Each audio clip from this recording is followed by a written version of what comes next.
Olá, você já se deu conta da importância que você tem como pai, como responsável, como mãe na correção dos seus filhos? Esse é o tema do nosso vídeo hoje. Eu sou a Dinai Fiuza, seja muito bem-vindo ao nosso canal. Se você quiser, se inscreva e deixe o seu joinha. Nós temos vivido um momento em que os pais, eles têm abdicado dessa responsabilidade ou eles têm terceirizado isso para outras pessoas.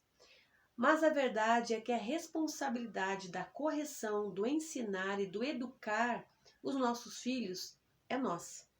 Nós, como pais, em especial os pais cristãos, têm essa responsabilidade. E mesmo você que não confessa credo nenhum, você tem essa responsabilidade de educar e de corrigir os seus filhos. E quando nós não fazemos isso, quando nós negligenciamos essa responsabilidade que nos é colocada quando nós temos um filho, ou quando nós recebemos um filho, aqueles que não tiveram por geração natural, né, adotaram uma criança, mesmo assim pesa sobre nós essa responsabilidade. E nós não podemos negligenciar isso. Porque quando nós tomamos essa atitude de negligenciar essa correção, os nossos filhos é que vão sofrer isso ao longo da vida, ao longo dos anos e sempre.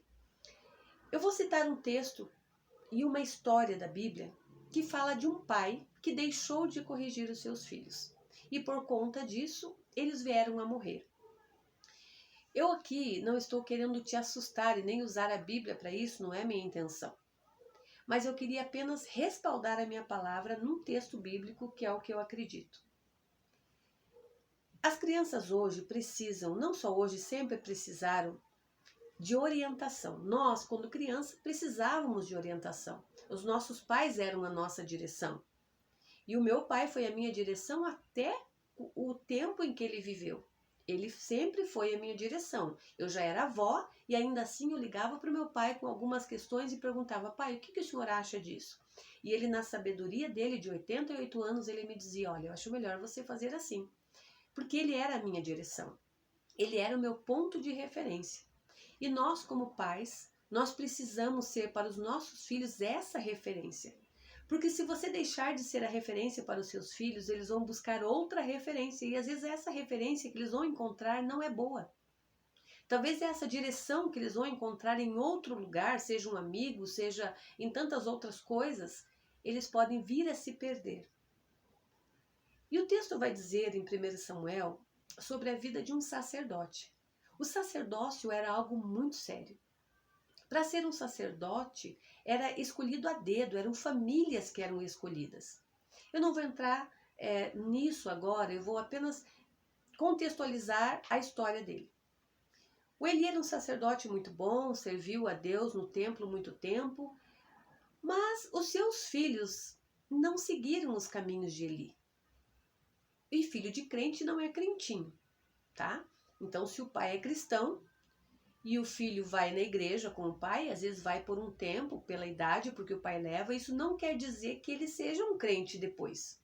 Vai ser uma escolha dele, uma decisão que ele vai tomar quando for adulto, quando ele entender o que ele realmente quer. Isso não é culpa do pai, porque às vezes alguns pais se culpam e dizem assim: ai, pastora, mas eu ensinei meus filhos. Só que quando os nossos filhos crescem, eles tomam as decisões que eles querem. Então não se sinta culpado. Porque se você, como um bom cristão, orientou os seus filhos e eles cresceram e decidiram que não querem acompanhar a sua fé, a sua parte você fez. Agora, como pai, como mãe, nós nunca podemos deixar de corrigir os nossos filhos.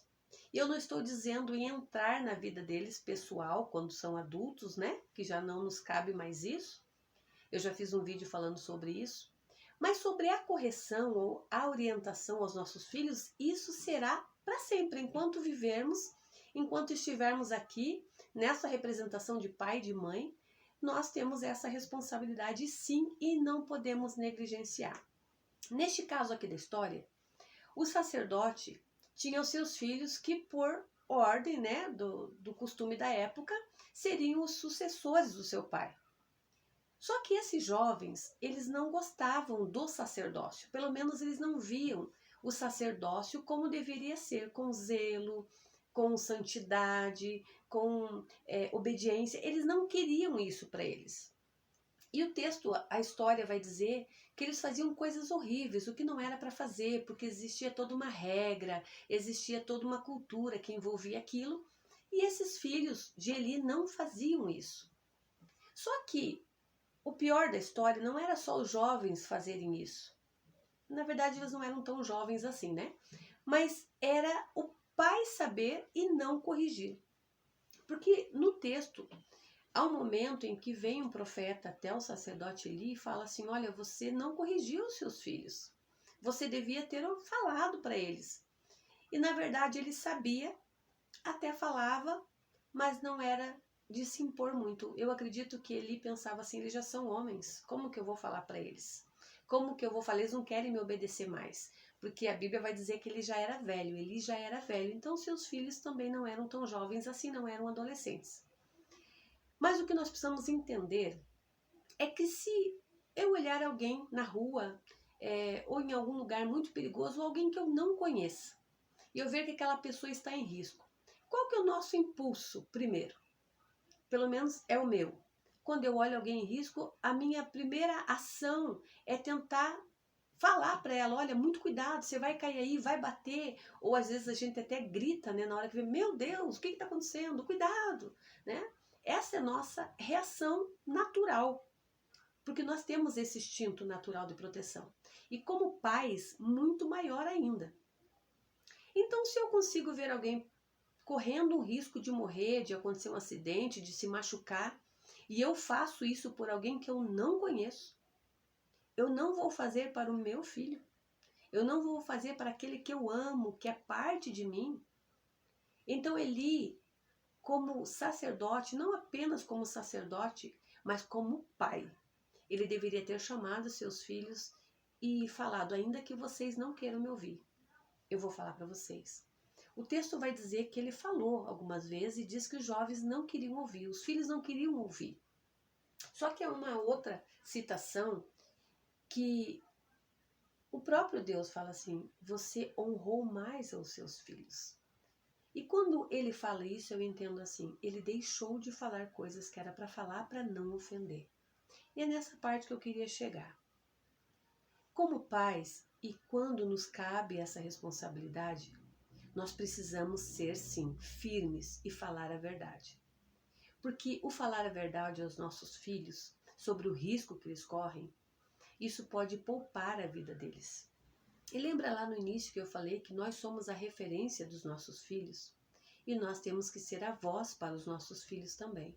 Então não deixar de corrigir os nossos filhos. Se eu vejo alguém correndo perigo que eu não conheço, eu vou lá e aviso: ó, não entra aí, não vai dar certo, você vai se machucar, cuidado, não põe o carro aí, você vai bater, tem um buraco ali. Por que eu não vou fazer isso com os meus filhos? Eu não vou deixar de orientá-los, ainda que eles não queiram ouvir. Sabe por quê? Porque se eles cometerem esse erro e se machucarem, se ferirem, pelo menos eu me isentei como mãe, como líder, como pastora, como sacerdotisa, né? Eu me isentei disso, porque será uma escolha dessa pessoa, do meu filho agora, ou da minha filha. Então é isso que eu gostaria de passar nesse vídeo hoje.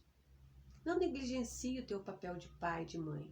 E não importa se o teu filho tem 2 anos, se teu filho tem 15, se teu filho tem 30, ele não deixou de ser seu filho. E ele precisa que você tenha uma voz para ele. Fale para o seu filho. Às vezes nós queremos alcançar tantas pessoas. Nós como cristãos, nós temos esse desejo de ganhar almas, de falar das coisas de Deus para as pessoas. Mas nós não podemos fazer isso, deixando que os que estão na casa se percam. A não ser que eles escolham isso, porque é uma decisão. Mas enquanto estiver ao nosso alcance de falar, fale.